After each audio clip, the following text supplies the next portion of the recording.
Hello and welcome to another edition of For the Record. I'm Sean Murphy. We're here with the fine folks at a community health center. We're actually in the New London location, but it is located throughout the state. And our first segment, Dr. Angela Moameka, did I pronounce that right? Yes, you did. Pediatric and adolescent medicine is her specialty for Community Health Center. First of all, welcome to the show, your first time on the show. Thank you. We're here, we've got a lot to talk about today, including the involvement with Reach Out and Read. But before we get to all that, I just want to talk, in case those who aren't familiar with Community Health Center in general, maybe give them a little bit of background on it from your perspective. So Community Health Center is a statewide organization that is dedicated to the care of people regardless of their ability to pay. So we see mostly low-income families and serve them for their total health. So their dental health, behavioral health, medical health care, pharmacy needs, nutritional needs. So we really try to treat the community and the family as a whole unit. And it kind of is like not a new idea, but it's very, the locations are strategically located in the I guess you could say some of the larger cities around the state. New London's not a huge city, but there's a large, I guess you could say low-income population in this city and the other cities that it serves. So it's very convenient for everybody, right? Yes, and absolutely. It's very networked up too. Absolutely. So that's one of the important things with our locations is access. So not just access physically, but access to medical care and dental care and all the other care that parents would or families would need. How long have you been with community health care? For 4 years. Right. Yeah. Now, as pediatric and adolescent medicine, what exactly does that mean? Pediatric and adolescent medicine is care for children from birth until the age of 18, so until they're legally adults, and really taking care of them not just for their preventive care, but also for any acute care that they need for any emergent issues. Are there any issues these days that you see that are prevalent, people coming in that you need to deal with as a doctor? I would say the most prevalent would be weight management and asthma. Those two are really the big ones that we deal with, or I specifically deal with my population in Meriden. And a lot of times those two things are kind of tied together. Weight kind of contributes to more difficulty with asthma in a lot of cases. It can, especially in children. It can sometimes even mask what appears to be asthma, but it's truly exercise intolerance and just deconditioning from lack of exercise and poor nutrition. Now, one of the things that we're going to talk about today is the Reach Out and Read, and we're going to get into that big time in the second segment, but you're a part of it too, so talk about your involvement with that.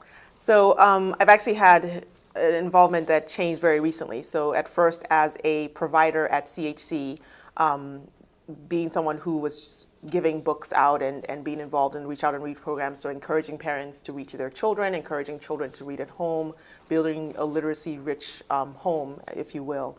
And very recently, over the last 6 months, I've been the Reach Out and Read medical champion. So really getting my colleagues and the organization at large excited about the program and really getting us in step with what the rest of the nation does for Reach Out and Read. What is the status of literacy these days, in your opinion? Are people struggling? Are kids not where they should be at a level that's acceptable? Well, that's a very big question, but I would say for my population and definitely for Meriden, the issue is that we see a lot of families where the parents and even the caretakers, whether they're parents or foster parents, are not literate or have a very low literacy level, and they are now the primary teachers, right? Initially, they are the ones teaching their kids, and we're finding that those children are not as prepared as they should be when they get to kindergarten. And that's why the Reach Out and Read program is so important for our low-income families, because this is a way for us to get children really plugged in and excited about reading, starting with getting their parents involved.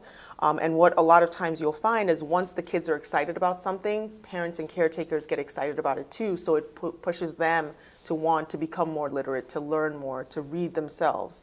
So it's really educating the family, and then by doing that, educating the community at large. It's kind of a domino effect that you actually want to have happen. Exactly. A child is really behind if by the time they get into kindergarten, if they haven't, if the parents really haven't sat them down and really kind of got with them, don't you think? Mm-hmm. Absolutely, absolutely. And what a lot of the studies have found, independent studies on Reach Out and Read, is that those kids that are involved in early literacy programs really do achieve better once they get to kindergarten. Their language skills are better, their excitement about school is better, their school lack of truancy is much improved. So they want to be in school, they want to learn, they want to go home and show their parents what they've learned. So there's really that initial bond that you find from just sitting with a child and reading out loud to a child that continues almost like a tradition, where this is something that the child knows is expected and that it's fun and exciting and they want to do. Working with Community Health Center and some of the areas that you do your work in, low income and other aspects, you may be dealing with situations where there's a single parent family, and maybe the parent has to work and support. So they're already behind the 8 ball in a sense. How are they able to spend that necessary time with the children when they're struggling just to stay above water, as they say? That's a great question, and a lot of what I do as a community pediatrician is really try to make sure that when I give anticipatory guidance to parents, that it's usable guidance. So what I say to parents a lot of times is the biggest place for teaching your child to read is the grocery store. Look at a can of milk, read the milk, show it to them, point things out when you're walking down the street, point out signs. So you don't necessarily have to have a book to read to a child. You can just talk to them, have conversations with them, point things out within their environment that can really get them excited about words, about letters, about learning. That's an excellent point. You don't have to be sitting on the couch or in bed with a physical book, and everyday life you can experience that and teach and understand, and hopefully the child wants to learn and ask questions. Exactly. It was an interesting thing, one of your other staff had mentioned, you will give a prescription of your prescription is to read. You assign books to read or something along those lines. Talk about that. There is a formal prescription that we give at the end of visits where it says, read aloud to your child for this many minutes a day, for these many days a week. But really, from the time parents bring that new baby into the office, which is part of what's exciting about being a pediatrician, I like to talk to them not just about fever and about, swaddling the child, et cetera. Or medical things. Exactly. Yeah. I like to talk to them about how they are really so critical to this child's development, and how the first thing that the children notice, and they can see this, is the mother's voice, the parent's voice, turning to the parent. And this is a great time to start to talk to them, to open up a book, read to them, get a child a library card. It's never too early to get a library card for a child, and start to get books from the library. Get into a habit of doing that, and really make sure that at least for 5 minutes a day, you're spending time really enriching this child's brain and building vocabulary for this child. Do you find that when parents come in with their children as a patient of yours, that they weren't, those were the things that you're talking about, that wasn't even top of mind with them? They were thinking more along the lines of, I just want to keep my child healthy, but what you're introducing to them is, have their mind, their brain be healthy too, Exactly, right? exactly. And really making sure that the way that I word it is to make sure that it links with development, because the parents understand that better. When you say, well, look at this infant who's looking at you and staring at you. Every time you talk, they turn to you. This is a great time to start using words and sounding them out and showing them books. And as they get older, they're trying to grab things. It's a good time to give them board books and let them try to turn it. As they get more excited about pointing, this is a good time to go out into the neighborhood and point to things and say, look there, that's a bird, remember the book, take the book with you, and show them the word and associate the word with what they're seeing out in the neighborhood. So really at each stage of development, you can make learning not just a very formal sit down and do something, you can make it active and playful for them. As a doctor, as a medical doctor, can you actually see development in the physical brain when a child starts really getting advanced or starts reading and the parents are working with them? If you could look at a brain, could you see changes or development in there? I'm sure you could. It would be a great question for a neuropsychologist, I'm sure, but I'm sure you could. I could definitely see it, the difference between children who are read to and children who are not read to. And the first way I see it is at the visit, we actually give the children a book. And one of the things we encourage our medical assistants to do is to hand the book directly to the child, especially an older child. And you will see the children who have been read to immediately will either give the book to the parent, like they want that behavior to begin because they have a book, so they're like, okay, let's go, let's do what we always do. And they start to open the pages if they're older kids. They tell me to read the book to them. And the kids who haven't been read to, a lot of times will just hold the book or will just look at it or will think it's a toy and will not have all those developmental appropriate uses for the book. So you do see a huge difference between the two. So having a child be read to might not necessarily be can their mind still be stimulated as opposed to them? You want them to actually do the reading, but can they be stimulated and ask questions and wonder if someone's actually reading them a story too? Maybe get them Absolutely. motivated to want to read more? Absolutely, absolutely, they can. And certainly kids, the more curious kids are, the more you should be reading to them, the more you should be doing things that are really active learning with them. You know, we talk a lot so far about books, and I can't wait to talk to Christine in the second segment about this too, but technology exists. So there's books, and slowly but surely, those books are on iPads and smartphones and tablets and your laptop.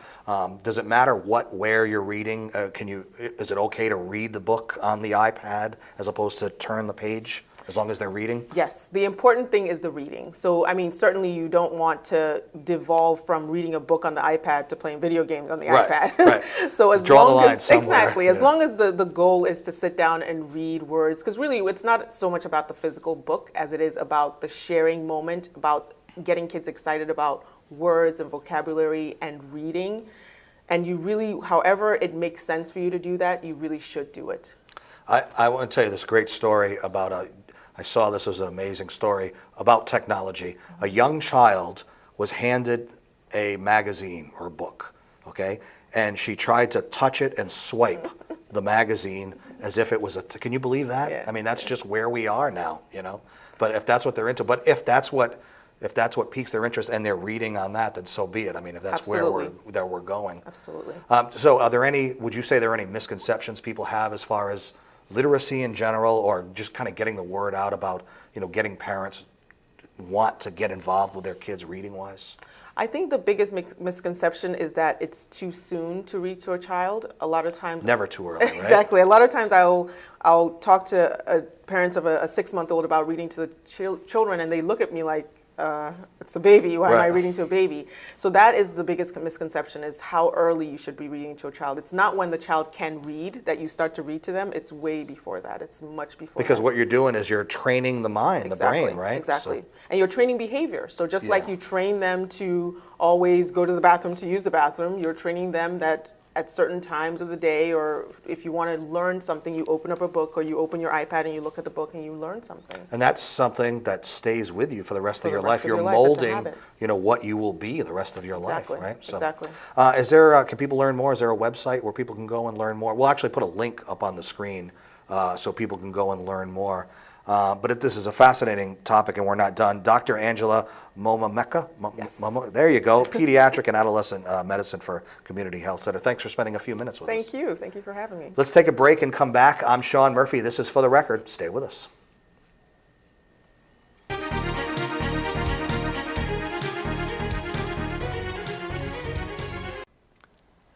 Welcome back to For the Record. I'm Sean Murphy. We're here with the fine folks from the Community Health Center. We happen to be in the New London location, but there are locations all over the state. I'm here with Christine Garber.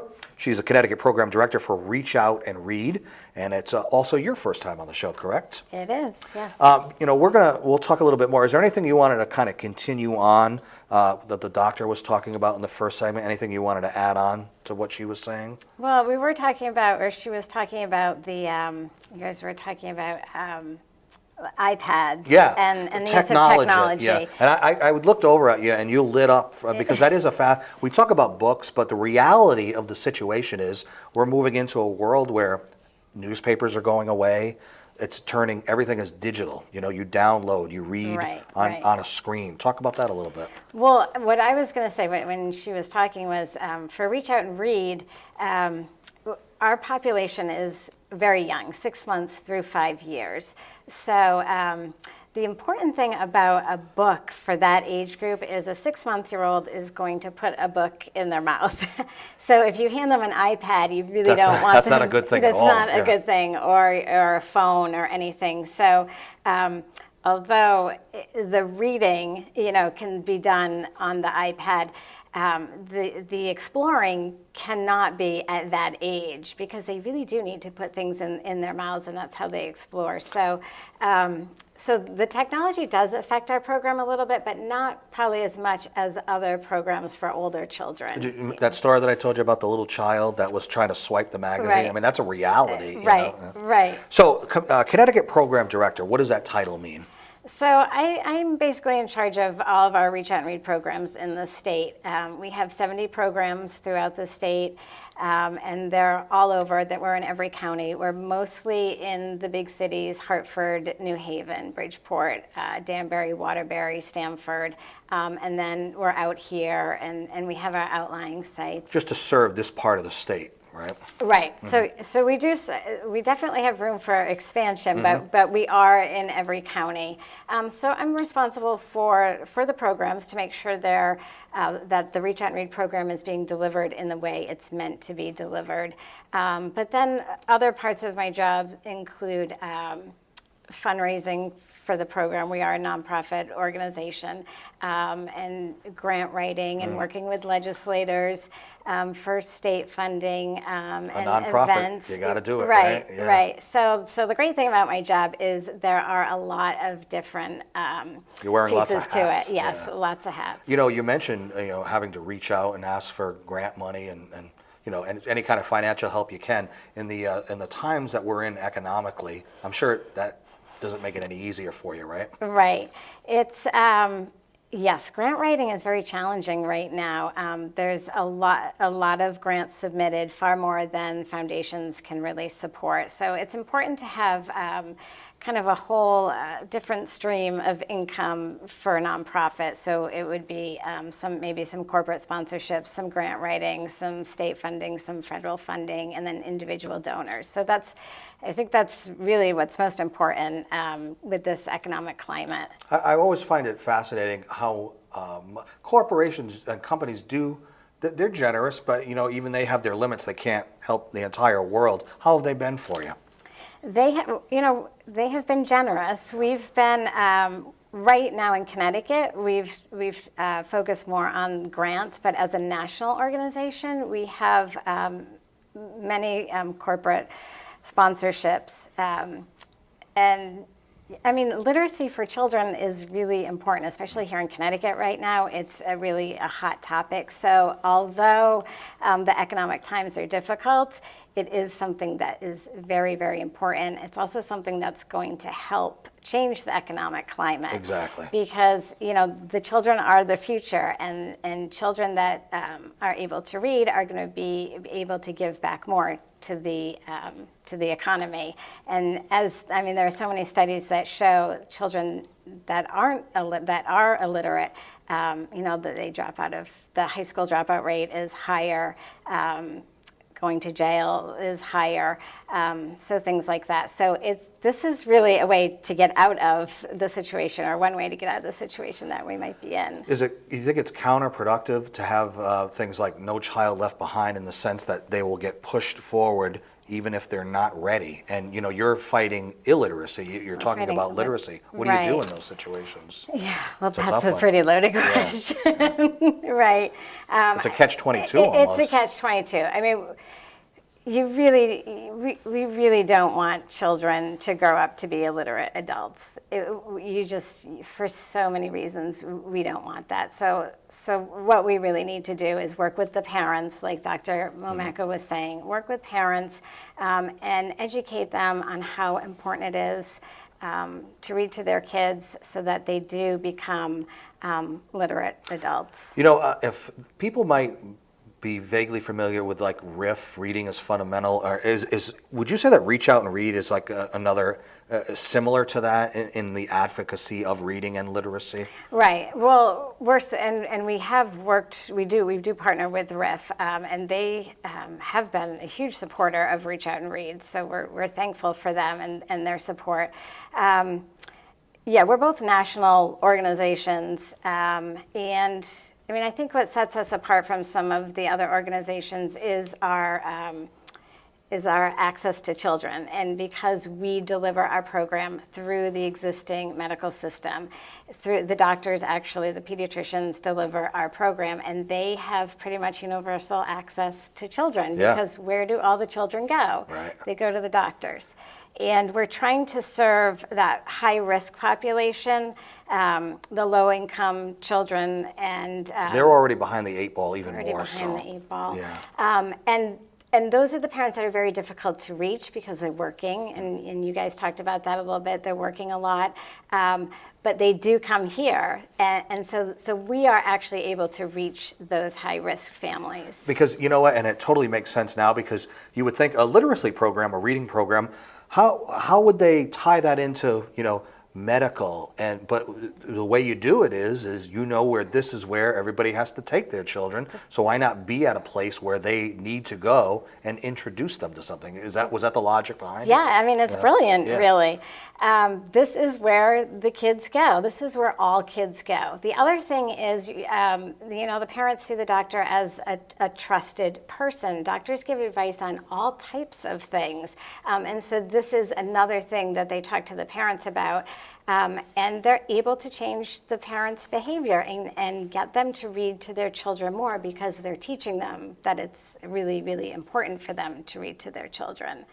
And the other thing is it definitely helps keep our costs down, the cost of our program, because we're using the existing medical infrastructure. We don't have, we don't have space, because this is the space that we use. And the doctors, all of our pediatricians and family practitioners, they're all volunteers.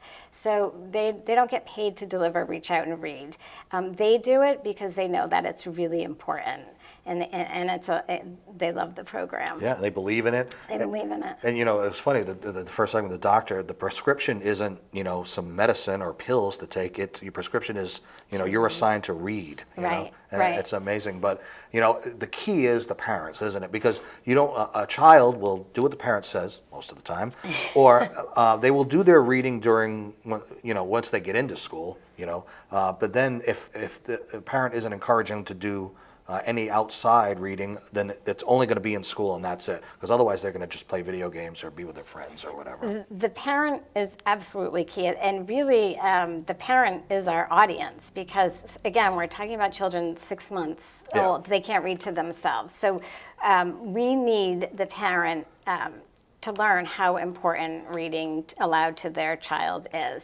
We also need them to, hopefully to be reading at home, because kids model parents' behaviors. We know that. They do that for all types of things. And if they see their parents reading, then they're going to model that behavior too. So the parent is so key, yes, in our program. I keep going back to technology, because to me, there are some things you have to be careful about, but doesn't it also create more? I mean, a library can fit on an iPad, basically. It can be you can have access to that. Just, you have to show restraint and control, and, and maybe some parental guidance with, Right. kind of look over their shoulder, and, because you can read Facebook, but you don't want them on Facebook all the time. You want them reading, Right. real reading, right? Exactly. I mean, it's no different than when you're buying books. You're going to buy Not just comic books. You want them to buy the Right. appropriate book. So yes, but with everything you need parental guidance. Right. And so it's part of our program is that parental engagement. We're trying to get the parents to engage in their child's life and in their and then in school, so that once they're engaged, once the kids enter school, we hope that they'll continue to be engaged in their education. Reach Out and Read's website. What is it, and what's on the website for people to go and learn and see? So we have a national website, www.reachoutandread.org, all spelled out.